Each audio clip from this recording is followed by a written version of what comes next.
Up Street Talks, Eric from the Eric Street Photography blog. So I wanted to share with you some practical and some maybe spirited thoughts on how I essentially became a master marketer and perhaps how you could become a master marketer. First and foremost, there's a lot of people who think that marketing is somehow bad or evil. I think that's nonsense. Even if you're a nonprofit, you need to be a good marketer, because if you're not good at marketing yourself, your organization, you're not going to gain donors, and therefore your ability to do good is going to be diminished. So I can't speak for you and what your own personal needs are, and of course this is all just my opinion, this is my own life story, and nor do I think you should do as I do, but hopefully this video could just kind of give you some practical tips on what I decided to do with my life, and I guess how it's benefited me and just kind of where I'm coming from. So first and foremost, the way I was able to become a master marketer, I think actually my biggest tip was I actually studied sociology. So in school, I studied sociology purely by accident. When I was a college student, my freshman year, I had no idea what I wanted to major in, so I did biology, and my grandfather was a doctor, so I'm like, oh, maybe I'll be a doctor, make my grandpa, make my mom proud. But I really had no idea what I wanted to do. And I did about a semester of biology and math and stuff, and I freaking hated it. And I endeavored to do the exact opposite of anything, the exact opposite of that. So I wanted to switch my major. I went to the career counselor office place, and I'm just looking at I still remember, it's like a hyper pink sheet of paper with like all these different majors you could take, and that and on the list, I was just going through the list, like, forestry, communication, blah blah, and I saw something that said sociology, and I'm like, oh, that's cool. Sociology, I like society, I like people, maybe I'll study that. And it was actually the first time in my life where I actually looked forward to going to class. I actually really wanted to go to class, because to me I was learning so many interesting practical things about society, about life, and why we think the ways in which we do. And so to me it was insanely empowering. And furthermore, it was interesting because it made me better understand how people think, either the way individuals think, how people think in crowds, how people think in society, societal values, and so forth. So for me, sociology was a first step into better understanding, I guess, like human psychology, or just the way that society works, and even challenging notions of, like whether capitalism is bad and how society tries to control us, consumerism, marketing, blah blah. And I remember initially I actually wanted to become a sociology professor, and around maybe my junior year, I started to get cold feet. I'm like, do I really want to be in school for another freaking like 8 years? No, probably not.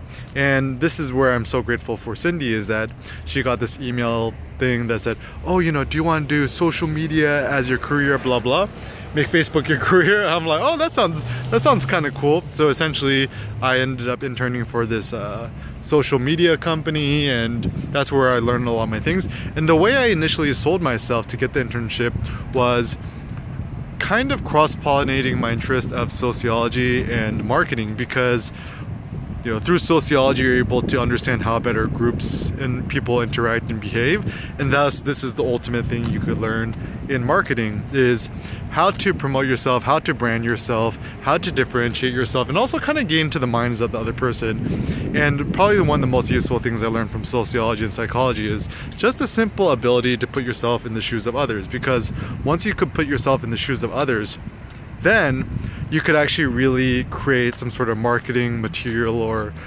words, or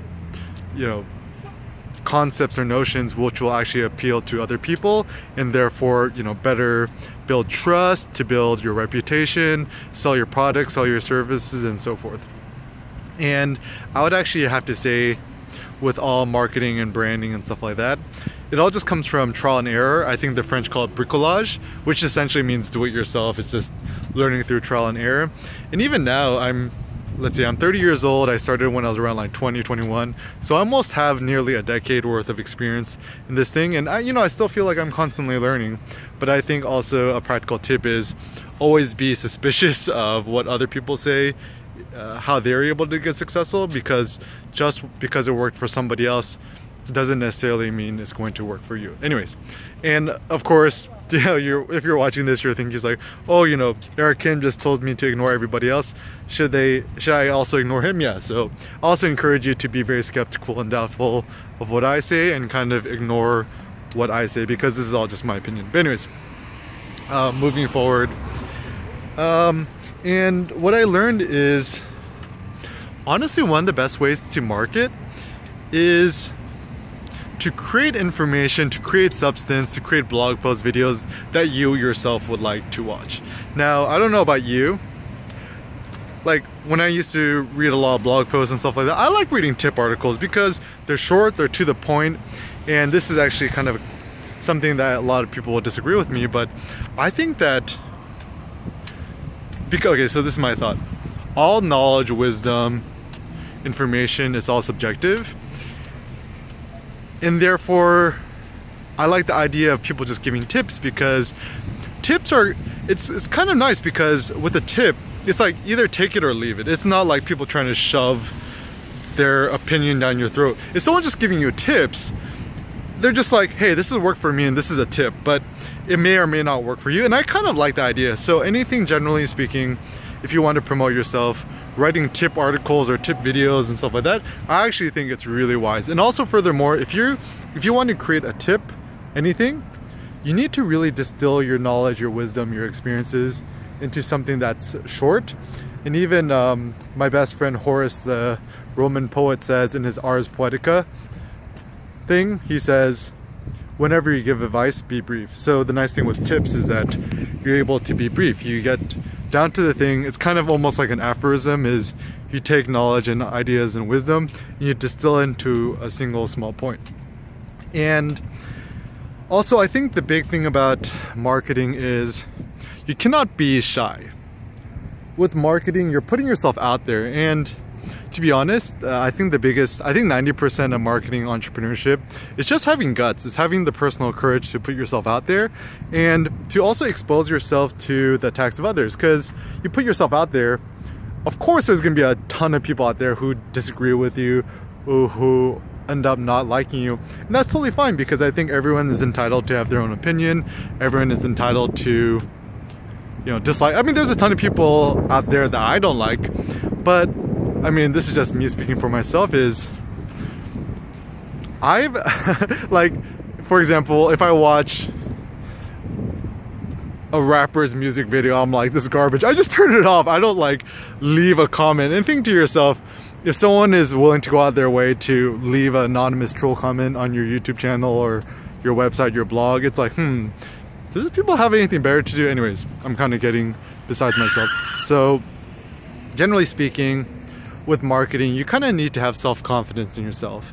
And when I say self-confidence, I mean this. Realize that whatever you say or you put out there, it's not right or wrong. It's just your opinion. And also just kind of expecting that whenever you put something out there, several things will probably happen. One, you might be ignored, so you feel like you're not making an impact. The second thing is, people will probably hate on you or disagree with you or criticize you, whatever. Or the third thing is, actually a lot of people will agree with you. That's not always a good thing either, because then it just means that perhaps you have an unoriginal idea and you're just kind of parroting what other people say. So just kind of realize self-confidence means believing in your own message, and also kind of believing that, hey, this is my personal truth. It probably isn't the personal truth of others, but if there's a small percentage of people who could also relate to what I'm saying, it's kind of worth me putting out there, and therefore I need to have the courage to put myself out there. Furthermore, with marketing, realize that, at least, and this is me speaking for myself, generally speaking, I think actually the best way to gauge how successful you are, at at least in today's digital world, is actually how many haters you have. So for example, if you start actually getting haters, and the more haters you get, treat it as a badge of honor, because if you're kind of a nobody, of course no one's gonna hate on you, but if you become more impactful or famous or whatever, you start getting haters, treat that as a good thing. And even at this point, like anyone who hates on me, I freaking love all my haters, right? Like, I don't even, to be honest, I don't even think of them as haters. I just think of them as people with differing opinions from ourselves. And honestly, anyone who really vehemently hates me, I'm sure I'll sit down with them, have a cup of coffee or something like that, and we become best friends. But anyways, with the marketing, some practical tips on how you could improve your marketing is extreme differentiation. So when I say extreme differentiation, I mean this. You have to just kind of ignore everybody else and what's been successful for other people, and just do what's the easiest, most convenient for you, and for you to be as unfiltered as possible. Now I think as a marketer or anything in the world, the only cardinal sin you could do is be boring. And even I was thinking about it is, when I look at it's interesting, I'm such a sucker to advertising myself. Whenever I look at advertising, the only advertising I notice are things which are like extremely different, because 99.9% of the marketing and the advertising out there, it's all the same thing, right? But what actually catches my eye, you know, when an image is like flipped upside down, or it's super, super clever or super unexpected. And it's also kind of a little bit entertaining too, because honestly, with marketing, the notion of entertaining is interesting, because the word entertain, it comes from Latin entenere, which means to literally hold on to. So something that's entertaining is actually something that holds our attention. And the more you could hold the attention of other people, the better, because the more you could hold the attention of other people, you could promote your ideas, your messages, and preferably, ultimately, you're trying to do something positive. So just kind of having faith that whatever you're doing is generally a good thing, and you're just actually helping people as well. So realizing that in marketing and promoting yourself and putting your ideas out there, you're actually doing a good thing. I think a lot of people still think that marketing is somehow evil, and it's, I mean, why do people think marketing is evil? I think this is my theory, and I'm probably wrong. Generally, when we think of marketing, we think of like, you know, capitalism and always marketing stuff. And I think this is kind of the weird thing. We all live in a capitalist society, obviously. If you're watching this video, if you own a smartphone, if you go to coffee shops, if you you know, like Wi-Fi, you like all of our modern conveniences, we're all part of the capitalist system. And I think some of us were like anti-capitalist and anti-consumer, which I don't think we're 100% honest with ourselves. Like, even for myself, I think consumerism to an extent is important. Like, of course, I consume coffee, I consume food, I like to watch movies and read books and consume ideas of other people. But I think maybe perhaps the problem is when consumerism is the only focus of our lives, that's not a good thing. And I think capitalism is obviously, I think it's a great thing, but obviously there's lots of evil parts of capitalism, you know, exploitation all around the world. But I think all things considered, at least so far in human history, capitalism is the least bad system. And also in a capitalist society, at least you could become an entrepreneur and become self-owned. We're not living in feudal times where we're just enslaved peons, right? So anyways, I also think that the way I was able to master marketing is that I'm just kind of relentless, which means I'm never satisfied, and I'm always curious, and I always indulge my own personal curiosities, which mean whenever I create information, or I'm marketing myself, or I'm writing blog posts or videos, it's only things that I'm personally interested in. So I think if you want to master marketing, you actually have to be a little bit selfish. And when I say selfish and self-centered, I don't mean to say evil. I mean to say really just follow your own personal curiosity. And generally speaking, seek to fill a gap of knowledge that you feel like is kind of missing out there too. Like, for example, I'm sure there's a trillion videos on YouTube on how to market yourself as a photographer, individual, blah blah. But still, I don't think there's anyone who talks about the philosophy of of marketing, that marketing is not necessarily a bad thing, and how we should embrace marketing. And also still, and this is just an encouragement to you, just because somebody else has done it doesn't mean that you shouldn't do it, because inevitably you're always going to do it differently. You have a different life story, you have a different opinion. And this is actually the biggest inspiration I get from rappers, is the best rappers are the ones who just talk about their own life story, and that's actually what inspired this video. And yeah, so over the years, as I started to build my Eric Kim name, of course I started to get more haters, people who don't like me and people who disagreed with me. And to be honest, in the beginning it hurt a lot, because I want everyone to like me, and I thought that I was just doing stuff to help other people. And you know, even the first time I did like a flash street photography video on YouTube, you can still see it. I got so many haters, and then I didn't even pick up my camera for a month, and I was very discouraged. I was very sad, because here I am just having fun and just trying to show others a good time. And a lot of people crucified me as a consequence of that, and that really hurt me. But through my personal experiences, I was able to develop a thicker skin. I really appreciate all my friends for being encouraging. Even my mom was like my ultimate hype man. She was like, you know, a lot of people are gonna like you, and that's okay, just you keep being you.